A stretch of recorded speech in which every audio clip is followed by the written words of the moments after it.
All right. So what's been a trademark of these talks is I got to make sure that we're actually on live because I've messed up several times now, and I'm talking to myself for like a minute. So people are accustomed to seeing me say, "Are we on? Are we on? Are we on?" So I got to just make sure that we are currently on. We are on. I'm changing the settings to public, and all right, we're good to go. So, hello everyone. Joined right now by Leanne, Ibarra, Veronica, Valadez, and Gabriel Orosco. I hope I got everyone's name right. If not, sorry. And but we're here today to talk about the goings on in Pico, Rivera, as pertains to public education, as pertains to schools out there. There's really a big struggle going on right now with the rebuild of El Rancho. And without further ado, please take it away. So tell our audience what's going on with the rebuild of El Rancho. Go ahead, Leanne. Hi, thank you, Matt. So in 2016, there was a measure passed to rebuild the one and only high school in our unified district of Pico Rivera. That was unanimously passed by the citizens. So essentially, $200 million is bonded to rebuild the high school. 90% or more of the money is to go towards the rebuild. That's what sold the actual measure. Unfortunately, there was a period of time where the board no longer wanted to propel this rebuild forward, completely did a 360 and stopped the rebuild. This happened over a year ago. When I got involved in 2018 with the school board, my whole objective was to continue to propel this rebuild forward because that's not only what the students of this district need and deserve, but it's what the community voted for. That was done, resonated with the community. I actually got a seat on the school board, and now the new board majority was propelling this rebuild forward. Unfortunately, you go ahead. How would the rebuild differ from the way things are currently now? So currently now, even though the board's directive has never changed, which is to propel this rebuild with all deliberate speed, even though that directive has not changed, unfortunately, our superintendent has now dragged her feet and the rebuild is again put on hold. So to give you a little more background, in 2016, 69% of the community voted for this rebuild. That is unheard of. It wasn't just a 50+1. It was 69%, 2/3, which is absolutely it's incredible that happened. But the community voted because they believe in education, and so we were moving forward with that project until 2017. The board majority of Villon, Lara, and Teresa Marino basically started 180 on all these things, and it began with the firing of one of our ethnic studies teachers at Ellen Ochoa Prep Academy, which is our new high school, smaller size. Ellen Ochoa is a magnet school, and it's a very progressive thinking school, forward thinking school, very pro ethnic studies, pro activism in students. And so that board majority, Jose and I were on, basically fired her, removed the principal, and Leanne was a parent at the time. So Leanne and the students and her daughter being a student basically catapulted her into the board seat. So then after 2018, we had the majority. So basically we put the rebuild project back on and basically started, we demolished 2 buildings to let the community know, like, we're serious, we're going to do this. And so we've been waiting for DSA approval. We've got approval to do it in 2019. Then they started the recall. And so the recall is basically by many people, well, it's not many, a minority group, a small minority group who are very status quo and don't want to see the changes that we're making. And the reason why is because the high school rebuild is no longer going to be traditional classroom settings. It's going to be open spaces of dialogue, which we know as ethnic studies experts is that this is the kind of space that our students need, particularly students of color, which is what our entire district is made of. we were 98% Chicano Latino community, or Chicano Latinx, I could say, community. And so this kind of space will help push that kind of methodology and teaching. Not, I'm going to lecture for 50 minutes, and I'm going to do PowerPoints and everybody sit down and take notes. No, it's what Veronica and I in our business are pushing at Heck Called Win Philosophies is you need to have dialogue. And also, too, to add to that, what you have to understand is that El Rancho Unified School District was the first in California to pass ethnic studies as a graduation requirement. So if we're going to hold true to that and to the philosophy of what that brings to a community like ours, because there's a lot of Pico Riveras out there, right? That then we have to be on the forefront. We have to make sure that we're giving a genuine education to these children. And this is part of that process. Giving them that high school is part of that process. Holding their teachers accountable is part of that process. And that's where I guess you would say the teachers, or I would say that opposition has a problem with. Yeah, and then just to add to that as well is that this is a whole new different kind of school setting, right? With windows instead of walls for the classrooms, right? So everything's going to be very visible, very transparent. And in those learning suites, then you have a more open spaces that are going to be more giving to that ethnic studies paradigm, more giving to a dialogical space, more giving to building community, and more giving to even accountability in a lot of ways for teachers, right? Because they're not going to be behind desks or behind walls. They're going to be, having to deal with windows instead of walls. And so I think that may be causing a lot of uneasiness because it's very different. And of course, change is always difficult for people, especially when they don't understand how that change is going to affect them or if they don't feel prepared for that change, right? Yeah. And so there's been a lot of feedback because of that. But the one thing we have to remember is that brown communities, Black and brown communities, and in this case, Pico Rivera, a very brown community, and our youth, we've always been shortchanged. Our youth have always been attending schools with a lot less resources than, let's say, schools on the west side of LA. Less resources, their schools are old, they're falling apart, they look like prisons, they feel like prisons. And when we have a bond in which the residents of Pico Rivera voted for, which means that they're now, right now, as of now, they have already started paying on their property taxes to go towards this rebuild. And so halting it time and time again is just going to increase, what they're going to have to pay for in the long run. With all the halting that has happened, it's increased the $7 million to the total cost of this rebuild. And so not only are they not honoring the democratic process of respecting the vote of the community of Pico Rivera and what they wanted for their children and what they were very willing to pay for and extra taxes to ensure that their children get this quality high school, neither one of those things is being respected. So they're being robbed of their voice and they're being robbed literally of their money right now.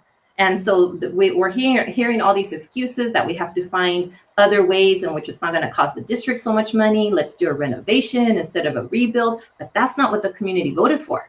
Right. That's not what they voted for. They did not agree to pay extra taxes for putting lipstick on a pig.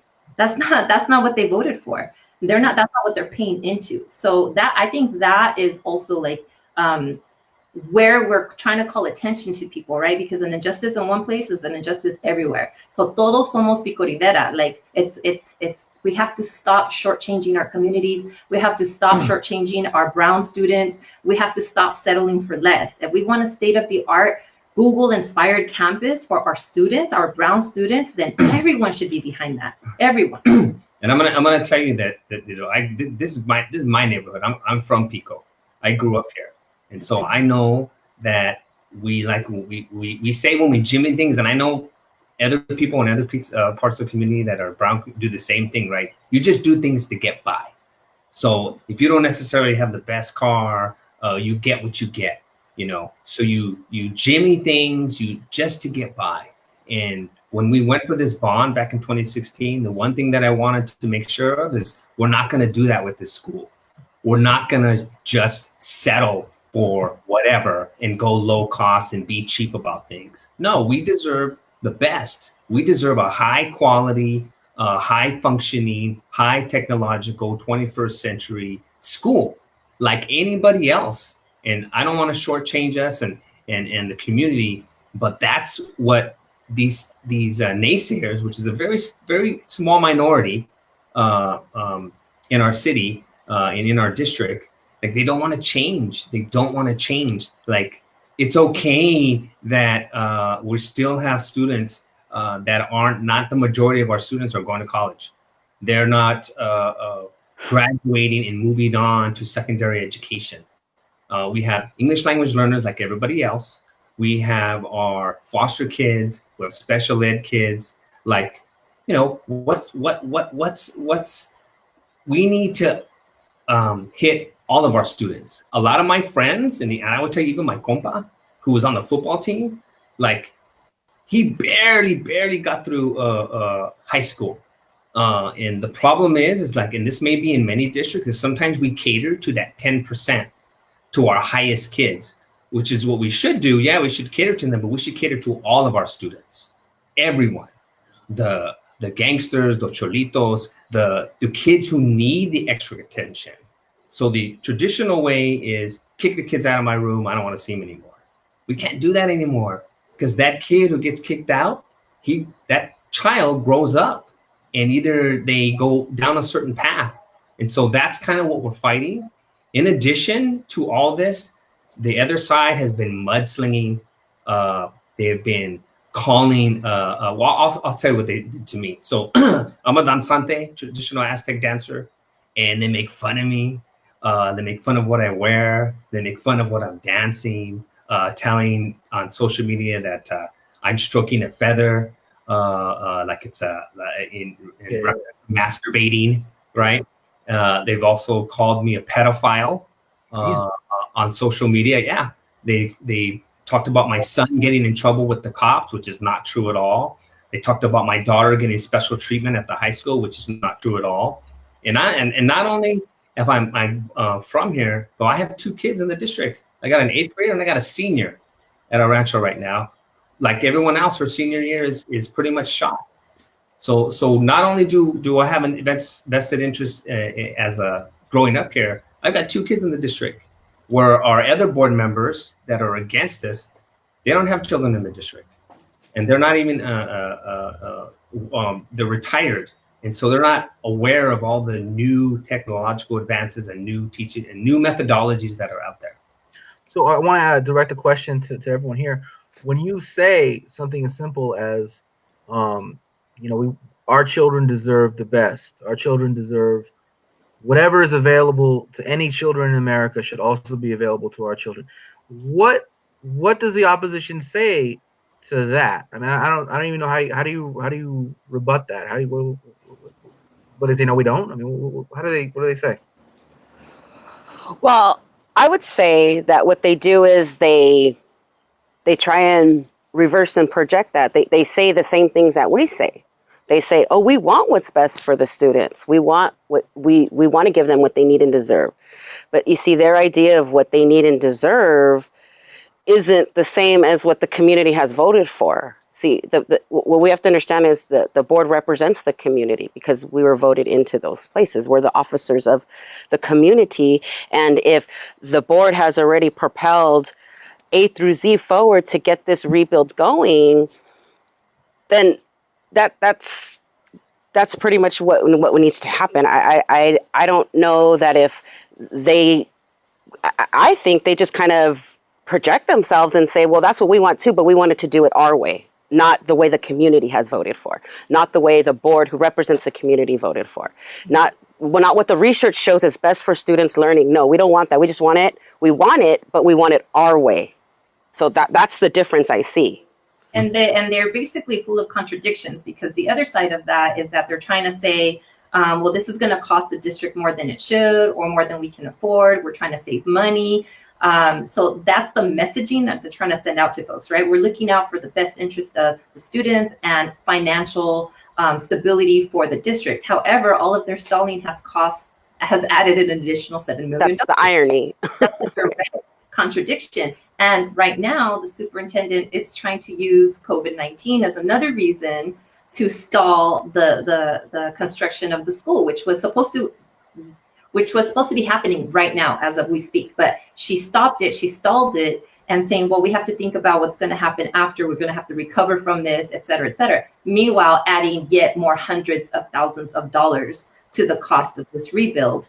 And so they're not, if they're doing it for financial reasons, it doesn't make any sense, right? Because now they're adding all of this and there's no going back on that. Like the district owes that money no matter what, matter what they decide to do, whether it's going to be a renovation or a rebuild, that money's been spent. Can go away. So it isn't really about the students and what the best interest is in the students, because they've proven that. They've yelled at students. They've been terrible with students who oppose them. They've threatened students who oppose them. And it isn't about the money, because now we're in the hole even deeper, because this is all political strategy. All they're trying to do is stall the rebuild long enough for it to have whatever they end up wanting to do. They want to wait until, probably, this is my take on it, is that they probably want to wait to wait until after the recall, because once those buildings start going up, then the community is going to see, yay, Leanne, thank you for going forward with what we voted for. The rebuild is happening. Thank you. And of course, we're not going to recall you. So this is just another political strategy on their part. It's politics and it's personal. And it has nothing to do with the budget of the district, nor does it have to do with the best interest of the students. I'm sure they've convinced themselves that that's what it's about, but it isn't. And so they don't really answer the question, Matt. Basically. So what they do is they deflect, and they say, well, they're corrupt. They're corrupt. They're stealing money, which is easy to say with no evidence to back it up. So they're going around telling people, oh, Orosco is corrupt. He's taking bribes, he's taking money, and because it's an easy accusation to make, right? But obviously that's not true, because obviously if that was true, I'd be in handcuffs already for those kinds of things. And so they don't really answer questions. And if you go on Twitter or Facebook and you try to question them, they don't have answers. They just deflect. They just deflect and attack, and then they attack your character. And if you stand against them or you question them, then they start attacking your character. Well, you don't know what you're talking about. Oh, we're wasting money, and they have no evidence whatsoever. So that's how they were able to get the petition, the signatures for the recall, because they went and basically lied to people. And so that's kind of what we're fighting. So they've been at this for the past year, going to board meetings, attacking, being rude, disrespectful, and pretty much that's a little bit of the history. So they don't answer the questions. If you ask them a question, it's like, what do you against the rebuild?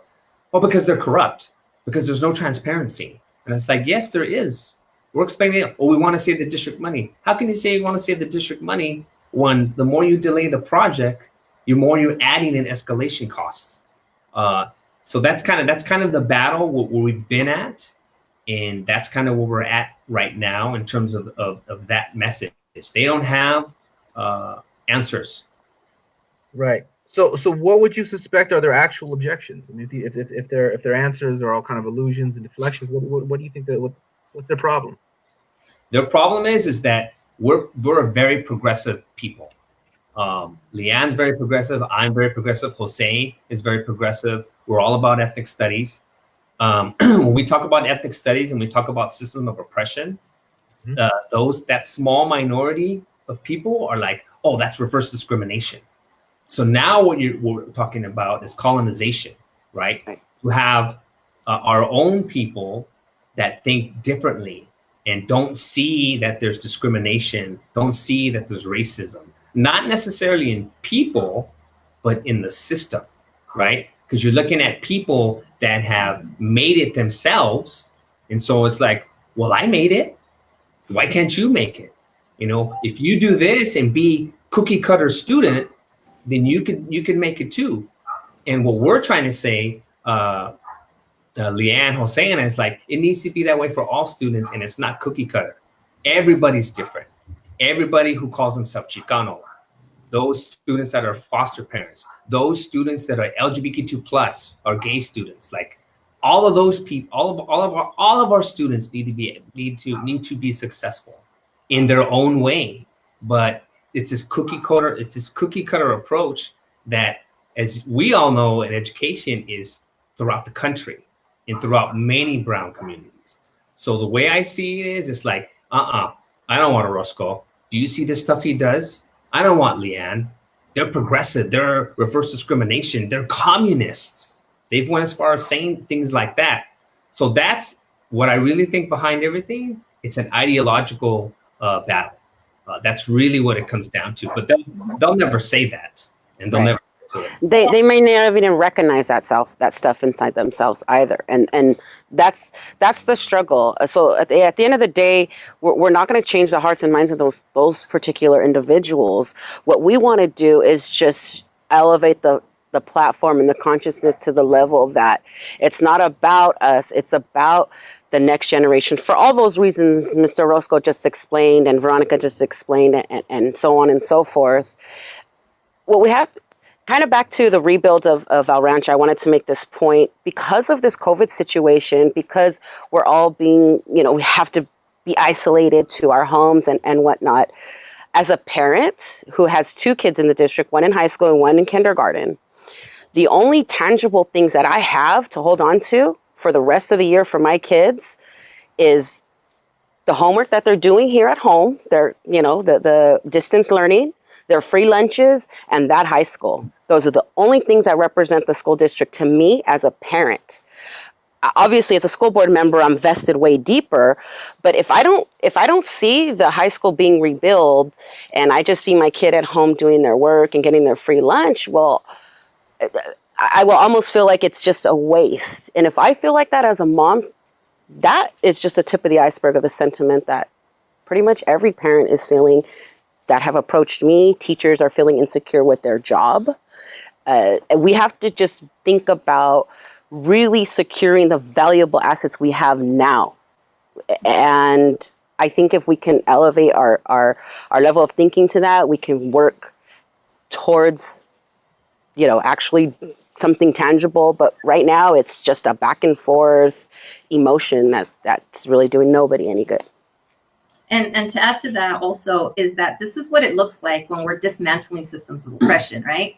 When we're dismantling systems of oppression, we're always going to get pushback, and it's always going to be noisy because people are uncomfortable with the dismantling of it. And this is a natural after effect of it, right? So this is where we're at. We're in the middle of that. We're trying to dismantle something that we know doesn't serve our students. The test scores have been way too low for way too long in this district, and we have to do things differently. And the fact that they're so resistant to that change, instead of coming together and figuring out, yeah, you know what, the same old hasn't been working for decades. Right. So let's try something different. Like, that just boggles my mind. But again, it comes with that uncomfortable feeling that comes with dismantling something. And people don't like that feeling, right? So they're going to fight against it because they don't understand it. And then the other part of it, going back to COVID-19 and the rebuild, part of the pushback was we can't rebuild because we have too many students on campus at the same time. It's going to make it difficult. So we have to figure out when, and let's push it back to when it's a safer time. Or even they even had students, the senior students, try to push back and say, well, this isn't fair because we're not going to be able to graduate on our own field because of the rebuild.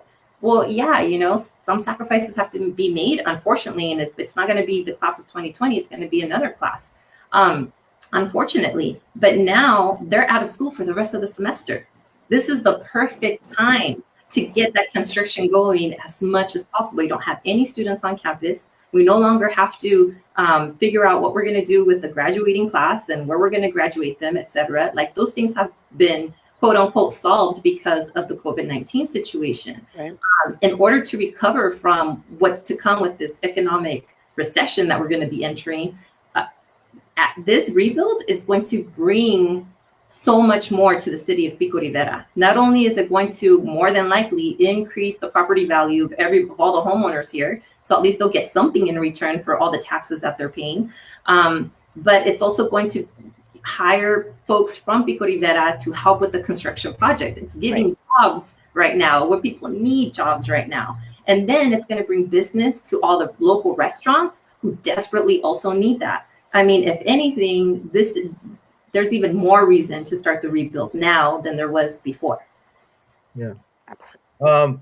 I just want to take a little bit of a put this kind of conversation in kind of historical context. You know, when we talk about this seems that the battle here is a question of whether we're going to maintain what has been kind of a traditional education, form, or whether we're going to move into dismantling that and replacing it with something quite different. I think when we talk about traditional education, especially in this area of the country, especially with the demographics you're dealing with, it's been a tradition. Education, public education for people of Mexican descent, Chicanos, it's been a tradition of abuse. I mean, if you look from like Mexican schools to even to today, with the test scores and the push out rates, it's a tradition of abuse, and so there's a commitment to maintain that tradition. Um, that I think it's not just like, oh, these are opposing sides. These sides stand for things, and so I really love to move the conversation into what is it exactly, what exactly is it that you and that the both of you and the general movement is pushing for in terms of ethnic studies, and what are like the core principal values here, and then what are the core principal values of the opposition? I mean, so first, could you speak to that, the core principal values that you're fighting for? Well, I'll start with them, Okay. because I'm a product of the school district. I grew up here, and so I was one of those gate kids. So when I grew up here, I was one of those English only gate kids, right? Because I'm fourth generation, fourth generation here. So automatically, we were separated in terms of, okay, so here are all the bright kids, and then here are all the recent arrivals, the newly arrived immigrants, and here are they, okay? And I could say that my time as a student, up until 8th grade, we were kind of catered to because we were like the gifted kids, right? And everybody else is kind of like, we'll just deal with them. And then I came back as a teacher, and so as a teacher, I'm big on the EZLN, the Zapatista the movimiento back in the 90s. That's when I started teaching. I started danza at the school I was teaching at, Durfee, and I started. I was a big time teacher activist. In LA. So that was fine and dandy as long as I just kept all that stuff in my room. But after like about 4 or 5 years of doing that, then I started being labeled as a teacher that I was, anti-American. You don't stand for American values. And so the opposition is basically status quo, traditional, and cookie cutter models. And that doesn't mean that we have, bad teachers or anything. I think we have a lot of good teachers with a lot of good hearts. But sometimes you do things that are in a traditional methodology, right? So it's like, you're a poet, I play sports, I coach sports. It's like, back in the 70s and 80s when I played sports and when I played football, I mean, they would bang us on the head and stuff, slap our helmets. We would run till we were, passed out, And then I coach I coach my son and I coach here in the city. I can't do that. You're gonna catch me, banging kids on the head and making them run till they puke. You can't do that anymore, right? Yeah. It's the same thing with teaching methodology, right? The way you and I were taught, or we were taught back in the 70s and 80s, it just doesn't work anymore. We have new kids that think differently. We have to understand like identity, who you are and where you come from is an important piece of who our students are. And that has to be pumped up within them. And so that's the way I see it. It's the traditional vanguard of the old way of doing things. You have to be, you're a real American if you, do the Pledge of Allegiance and you are saluting the flag. It has nothing to do with your philosophies. It's like you just need to do those traditional things. And so if you don't fall under that cookie cutter model, then you are, socialist, right? Or communist or anti-American. And that's that side that I see. And it's a very small minority in our city, but it just happens to be the loudest and most vocal, And so that's what I see in terms of us. Leanne, why don't you tell like what we stand for? What do you think?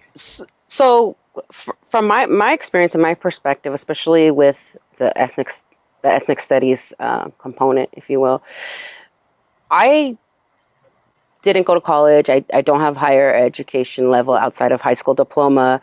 So when I got introduced to a true ethnic studies curriculum was from my daughter's teacher at her high school, in Ochoa, which was Lupe Carrasco. And I knew at that moment when she was showing us, giving us the curriculum, we were growing as people, not just for our students, that she was, you know, basically showing us what they're being educated on as far as ethnic studies was concerned, but we were having growth within ourselves. Can you hear me? This is the parent ethnic studies class, right? And right, this so when Lupe Carrasco went and started the parent ethnic studies class, that same sentiment that Mr. Orozco explained was rained down on us as parents. So for them to use a catalyst that they're protecting students from this, quote, communist, idealistic way of thinking, or this anti-American or anti, as one of the other board members put it, anti-Israel sentiment, that was rained down to us as parents, which are self-thinking adults. We're not there to be brainwashed, although they said that we were being brainwashed. So it's just a catalyst that they've used, and it's the same one that's been used time and time again to justify the reasoning and the thinking that they traditionally grew up with. And like Veronica said, that's the hard part. That's the uncomfortable part that we all have to do if you want to gain that higher level of consciousness. And if I can be a vessel to help the next generation to experience that at a young age, at a turning point where they are finding their own autonomy, then I feel like then I can. That's what keeps me going. I should say that's what gives me the struggle to have to be uncomfortable. It's very uncomfortable when I go to the local store and I see people who oppose me and give me, that's uncomfortable. It is, unfortunately, but that's part of, like Veronica said, it's part of the process. It's part of what we have to do. So through my experience, I can't go back and think differently now. I can't be complacent anymore, and it's not for myself. It's only to help the next generation. Because if we can do that just as parents, if we can do that, we can just change a whole nother generation like that. If we can just propel those things forward for this community, we could uplift the community just in one generation and leave a lasting impression. That's what we're about. That's where we keep our eye on that prize. Yeah. And that's pretty much where I am currently. You know, I'm listening to everything everyone's been saying, and obviously there's some really very unprincipled, very terrible setbacks and attacks and slander and all kinds of things. But I think also in your story, though, there's a pretty great victory here. The fact that you were able to get 60, what was it, 65, 60? 69%. 69% of a vote for this completely different way of doing things. Could you share with our audience? I mean, I'm sure there's educators watching now or will watch later. How were you able to convey these just very new ideas to the community and get that much support? You mean for the rebuild of a rancho? I don't think that was too difficult, because our city, probably like many others, Pico Rivera, people don't leave. People tend to stay here. So we actually have a strong home ownership in our city. So you have multiple generations that live here. So many of the people that live in the city they went to Rancho High School. They graduated from Rancho High School. And so many of their kids and their grandkids go to Rancho High School. It was at one time the only high school, the only comprehensive high school. Now Nenel and Ochoa is another one. And so everybody knew, like, my God, that school is like ancient. It was built in the 50s. Like, it looks exactly the same when I went there in the 70s. It's exactly the same when I went there in the 80s. So everybody was all for it, because basically that's how it was pitched. It's like, we're going to use this to rebuild the high school. There was a very strong campaign. It was very smart. It was very strategic.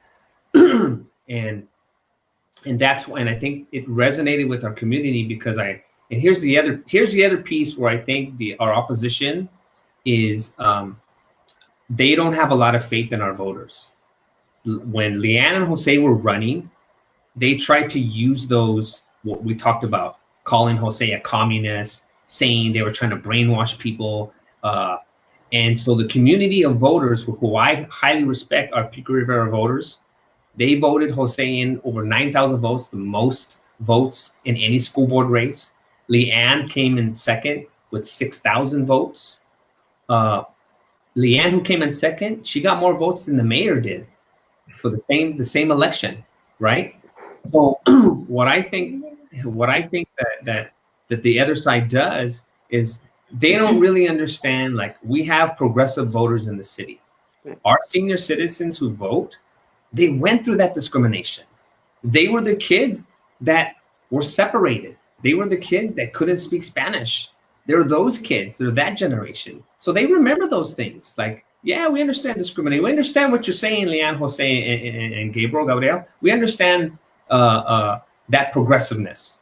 And so that's why I think that the voters are much more educated and much more critical than the other side is willing to give them credit for. And that's seen by all their tweets and social media stuff, where they really contradict themselves and make inflammatory statements. And that didn't help them in 2018. And I don't think it's going to help them now for this recall. And I think that's a big mistake. And they underestimate how progressive our city really, really is when you have a small minority that still think in traditional status quo model. And then just to put it into some basic numbers, the community is now being asked for the third time to vote for the rebuild. For the third time. The first time was the very first time, which was Measure ER, right? So that went through fine. Then it was stalled, right, by the previous board majority. And so then that's when Leanne ran for school board, right, to protect what was happening at Ellen Ochoa, to protect ethnic studies, and to push forward with this rebuild, right? And that's the platform that she ran on. So she got that many votes, more votes than the mayor. So that was the second time the community voted for the rebuild. And every time this happens, the opposition comes out with uglier mudslinging and just all these dirty political games, right? So now comes this third time with the recall, right? And just trying to throw Gabriel, Jose, and Leanne under the, just trying to throw their name through the mud. And it's just ugly and terrible. So now this is going to be the third time that the people have to vote to ensure that the rebuild goes through. And so again, it's just not respecting the democratic process or the vote at the community of Pico Rivera, and going out there and lying to the public, with absolutely no proof of any of the accusations that they're making. For a year, 2 years, there's just accusation after accusation, and not once have they given anybody any piece of proof, not even a tiny bit. Right. And we've laid out how traditionally they've done this. They've traditionally done this when Ellen Ochoa opened up. They've traditionally done this. I mean, they're still doing this, correct? Yeah. Right. It shows how disconnected they truly are to the community, because if they were in tune and aligned with the community, then this would be their community, and it's not. And I think really the other piece is that they're insulting like Gabriel Orosco said, they are insulting the voters' intelligence. So here we are having to reach out to the community once again to protect what they voted for, which is valuable to them and their generations of kids to come here. We have to let them know that they are just a wolf in sheep's clothes, basically, if that's how the analogy goes. But they are pulling the wool over the eyes of the community. They are bait and switching the community. And we will once again resonate with the community, and we will let the community know that we are their voice. All four of us represent a different voice on that school board. And we will continue pushing forward. I mean, that's really all I can say. So. Okay. So what can people do who are watching this now or later do to get involved with this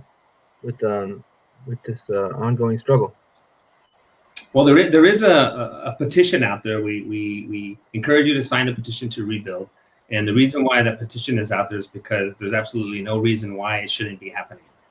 And so the superintendent has given illegitimate reasons as to why. She hasn't really explained to the community why she hasn't moved forward with it, even though she's been given a board directive to move forward with this rebuild. And then the other piece I'll let Leanne speak is her recall campaign. Right. So originally it's a recall Leanne, Ibarra, and Jose Lara, but considering Jose Lara has resigned, it is to recall Leanne Ibarra, my seat. I would have to say that, like I said, traditionally they do this. They are bitter for their loss because this recall is being backed by our teachers union and classified union. They are supporting the candidates who, quote, want to replace myself and Jose Lara. The candidates that they supported during the campaign of 2018 unfortunately lost, and they lost. Well, I should say one of their candidates did get in, but the other candidates had lost, and I think this is a way of trying to redeem themselves, one. But at the end of the day, we just have to keep in mind, if so many people came out to vote for school board in 2018, that just shows how important public education is in El Rancho Unified and in Pico Rivera. If triple the amount of people voted for just school board versus the mayor, that shows the importance of what education is in this community. And we will just have to continue to push forward, and that will resonate with the community. They will have a voice. I'm here to say that the majority of Pico Rivera look like us. We're struggling. We want our kids to be better than us. We want our kids to have more access, more resources, more equity than any of us ever had growing up. Why should we have to struggle just to get what we deserve and what we need? We're not asking for anything more than that. And I will always continue to help propel that forward in any way, shape, or form that I can, whether it be as a board member, as a parent, as both. One thing that I feel we have to learn to do too in these positions of power, for those of us who aren't traditionally in these positions of power, is we have to own these positions. We have to know that we are here for a reason, and we have to make sure that we're taking advantage for the greater good of these positions of power, because we're traditionally not used to being in these positions of power. And so maybe sometimes and I'm talking from my personal experience, sometimes I feel like I'm subconsciously pigeonholed somewhere, but no, I'm going to stand up and I'm going to stay as strong as I can. So propel this forward and continue on. That's about it. So the number one thing that people can do, especially all of our residents in Pico Rivera, is to vote no on the recall. Vote no on the recall on June 2nd, 2020. You need to vote no to make sure Leanne stays. Say vote and we have no. Right. And no to the recall means yes to the rebuild. That's what we have to keep in mind too, is if you vote no on the recall, that means you want to propel forward this rebuild of El Rancho High School. And the two older ladies, they don't want to rebuild the school, they want to remodel it. It's been quoted in an article yesterday in the Whittier Daily News. It came out. So they don't want to rebuild the school, they want to remodel it. The other two ladies he's referring to is the other two board members. Yeah, correct. They're pushing against it, which is Dr. Marino and Ms. Castillo. Yeah, so they're pushing for the recall, or are they? They are private supporters of the recall. I wouldn't even say they're private supporters. I'd say they've pretty much supported the recall. The recall people support them, and those two board members, Castillo and Marino, do not want to rebuild, and they're not progressive at all. And so we need our residents to vote no. There's also a website. I would say everybody go to that website, picoptsa.org. Go to that website, read the information, go to and sign the petition. And then, Leanne, where else can you go for donations? You can also go to I believe there's a link on the Pico PTSA website where you can click on there and donate to the campaign, the Vote No on the Recall campaign for Leanne Ibarra. Yeah. $1 is much appreciated, as much as $100. So anything anybody can give is very, very much appreciated, and I humbly want to say thank you. So. Yeah. And we also have to keep in mind that because of the stay-at-home orders right now. We don't know when or how that will be lifted. We want to make sure that all of our voters are registered to vote by mail, because we may not be able to get to the actual physical polls. There won't be any as far as we know right now, as of now. Right. So make sure that you are a registered voter, that you are able to vote by mail and get your votes in. So it has to be no to the recall, and that means a yes to the rebuild. If Leanne is recalled, the rebuild is done. It's like not going to happen. That's what people need to understand. And signing the petition will really help. We're trying to get that to ready to share with the superintendent by the next, maybe by the next board meeting, which is coming this Tuesday. So if y'all can please sign that petition, the link that Matt has shared, that'd be really helpful as well. There's also another link to e-fundraising for the Pico PGSA, as they have told me. And what they've shared with me is they're asking for people to donate $30 to the campaign, more or less, but we want $30. We're looking for 500 people on Facebook or social media, 500 people to donate $30, and that would extremely help with the campaign to keep Leanne. So on June 2nd, people need to vote no on the recall. No on the recall means yes to the rebuild. Mm-hmm. Yeah. I just, the one thing I would add to those watching right now is that this is part of a larger struggle, and that the struggle for what is called ethnic studies. But ethnic studies is a phrase that we use to really it's a broad phrase, and what we're talking about here is really a way of looking at the world that honors the dignity and legacies and stories of the various peoples of the world, and people who oppose that. They oppose us having a dignified view of ourselves. That's what opposition is. Even if they look like us, when you oppose this, what you're opposing is us having a dignified position in the world. Because the reason we don't have quality education is because we're not groomed to go into the world and live our dreams. We're groomed to get this substandard life that we're supposed to walk in and make other people's lives possible. And even if as individuals we're able to escape it, we as a group of people have not escaped it. And this has been the position we've had in this area of the world since Samuel Selman, since a long time before that too. But that is what we're fighting against here. So these are battles, these are frontline battles, to make sure that Leanne doesn't get recalled, to make sure, like the Rancho gets rebuilt. These are the frontline battles, but this is part of a much bigger struggle that we all got to really do our part in. If we want our children to be raised with dignity. If we don't want that, then And to Veronica's slogan, Todos somos Pico Rivera. Yeah, todos somos Pico Rivera. If you want to look and take a look at the high school that we want to build, they go on YouTube, New El Rancho High School. Look it up, and you'll see what we originally approved as the schematic design. Okay, so and it's beautiful. It's absolutely gorgeous. It looks like a college campus, and it gives that's what we're trying to do in our city. So look up on YouTube, New El Rancho High School, and then I don't know if you have the link, Matt. If somebody wants to post the link to the fundraising, and those are how you, if you don't live in the city of Pico Rivera, that's how you can help is the donations and just get the word out. There's Pico people everywhere. I'll be quite honest with you. We've traveled this country. My daughter had cheer competition in Florida. My son played baseball in New York, and you always run into somebody who knows somebody from Pico. It's crazy, and she can attest to that. And you can attest that too, man. So right, Matt? Yeah. I put the petition on here about the fundraising. We don't have the video for the rebuild, but we can add that as well. Okay. And then the link to the video is also in the language of the petition. So if you were to click on the petition, like it's right in the first paragraph is the link to the video for the new high school rebuild as well. Or you can just look it up on YouTube.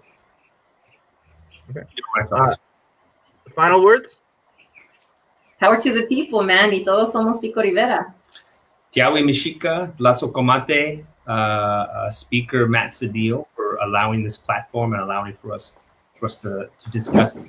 Because you're right, it's part of a bigger picture. Yeah.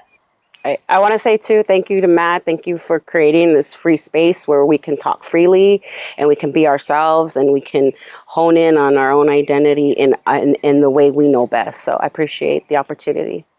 Yeah. Well, if they want to pick a fight with me, they'll get one. So I mean, Oh, we'll send them your link, Matt. all right, well, I thank you for coming on. So I'll send you the YouTube link. all right. All right. Thank Thank you. Peace. Thank you.